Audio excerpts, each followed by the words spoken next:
नहीं देखिए, ये आपकी सोच है कि ये आज पदभार ले रहे हैं। जिस दिन गवर्नर साहब ने उनको शपथ दी, गोपनीयता की शपथ दी, उसी वो शपथ लेने के बाद वो सीधा यहाँ आ गए मंत्रालय में और उन्होंने अपना पहला कैबिनेट लिया। तो उन्होंने तब से पदभार संभाला है जब उन्होंने शपथ ली, और उनके साथ फडणवीस साहब भी थे। दोनों इतने कर्तव्यदक्ष हैं कि अपना कर्तव्य वो निभाते हैं। दूसरी चीज़ ये है कि हम लोग एक संस्कृति से आते हैं, चाहे वो किसी भी हो, हिंदुस्तान की संस्कृति है, तो हम लोग एक छोटा सा पूजा करते हैं, भगवान का आशीर्वाद लेते हैं और फिर अपने नए ऑफिस में जाते हैं। हमारे यहाँ कोई नया घर बनाता है तो वो उसका वास्तु शांति करता है, वो एक कल्चर है इंडिया का। तो ये कल्चर है, उस हिसाब से वो आज सीएम ऑफिस में जा रहे हैं। तो एक छोटा सा पूजा था जो किया था कि आगे चल के उनके हाथ से महाराष्ट्र का बहुत बड़ा हित हो जाए। और वो एक ऐसे नेता है कि जो हमेशा दूसरे के बारे में सोचते हैं। समझिए, उनको किसी ने रिक्शा वाला बोल के ये किया था, मतलब कम करने की कोशिश की थी। तो आज मुझसे वो बात कर रहे थे कि हमारे वो रिक्शा वाले हैं, वो जो एसटी स्टैंड रहता है, तो एसटी स्टैंड से जो आदमी आता है वो तो लंबे डिस्टेंस से आता है, फिर वो रिक्शा में बैठ के अपने घर पे जाता है। तो हर एक एसटी स्टैंड के बाहर रिक्शा खड़ी रहती है, लेकिन वो धूप में खड़ी रहती है, जबकि उनको ज़मीन दी है एसटी ने रिक्शा खड़ी करने के लिए, लेकिन उनके ऊपर शेल्टर नहीं दिया। तो आज वो उनके बारे में भी सोचना।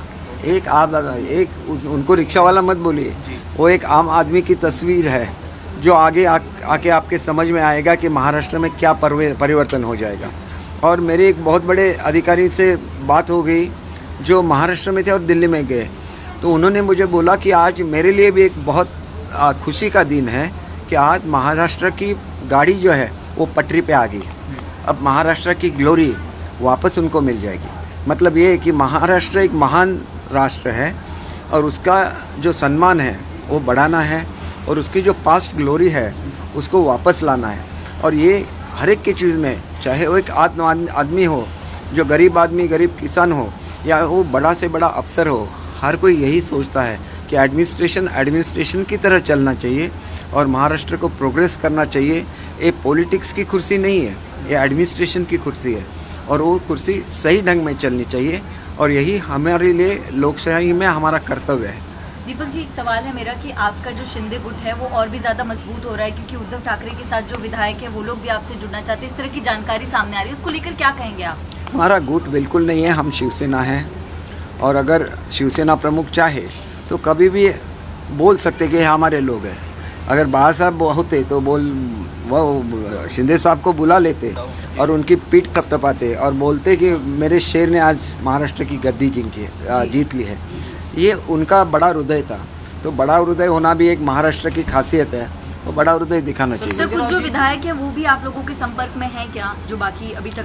देखिए, हम ऐसा कभी, शिंदे साहब ने भी कभी भी ऐसी कोशिश नहीं की है, लेकिन आपने देखा कि एक एमपी है राहुल शेवाले जी, उन्होंने एक खत लिखा उद्धव साहब को कि हमें बीजेपी के जो कैंडिडेट है, हमारे जो मुर्मू मैडम है जो खड़ी हुई है, तो उनको राष्ट्रपति के लिए वोट करना चाहिए। देखिए, ये भावना है एक आदिवासी महिला के लिए, जो हर किसी की भावना होनी चाहिए, ना कि उन्होंने बोलना चाहिए। हर एमपी ने वो वोट भी डालना चाहिए। और अगर बाला साहब होते तो बाला साहब बोलते कि चाहे कुछ भी हो, आज हम इनको ही वोट डालेंगे। इसको बाला साहब बोलते हैं, इसीलिए बाला साहब का फोटो हर जगह पे रहता है। सर, आज संजय राउत ने एक बार फिर बयान दिया, उन्होंने कहा कि अगर शिवसेना जो है अगर बीजेपी से जाना तो 2019 में क्यों नहीं किया, क्या वजह? वो उसका जवाब उनको देना पड़ेगा। आपने जो इलेक्शन लड़ा था वो सेना बीजेपी युति अलायंस करके आपने लड़ा था, फिर आप क्यों गए?